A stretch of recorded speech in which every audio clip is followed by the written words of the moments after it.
there was a rich merchant who had 4 wives. He loved the 4th wife the most, and adorned her with rich robes and treated her to delicacies.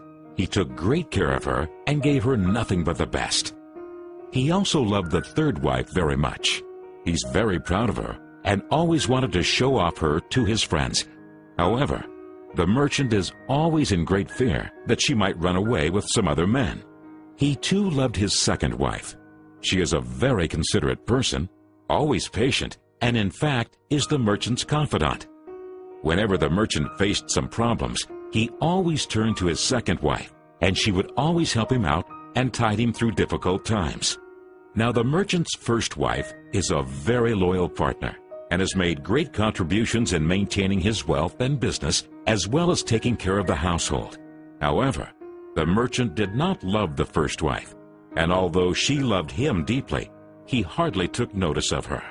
One day, the merchant fell ill. Before long, he knew that he was going to die soon. He thought of his luxurious life and told himself, "Now I have 4 wives with me, but when I die, I'll be alone. How lonely I'll be."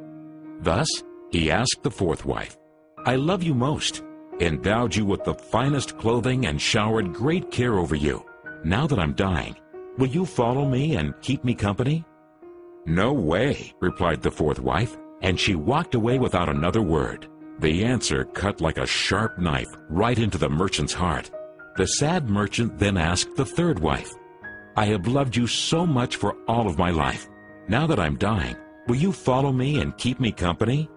"No," replied the 3rd wife. "Life is so good over here. I'm going to remarry when you die." The merchant's heart sank and turned cold. He then asked the 2nd wife, "I always turn to you for help, and you've always helped me out. Now I need your help again. When I die, will you follow me and keep me company?"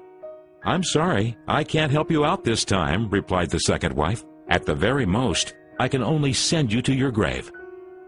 The answer came like a bolt of thunder, and the merchant was devastated. Then a voice called out, "I'll leave with you. I'll follow you no matter where you go." The merchant looked up, and there was his 1st wife. She was so skinny, almost like she suffered from malnutrition.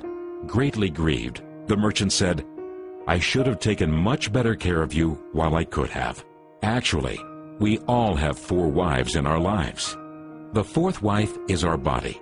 No matter how much time and effort we lavish in making it look good, it'll leave us when we die. Our 3rd wife? Our possessions, status, and wealth. When we die, they all go to others. The 2nd wife is our family and friends.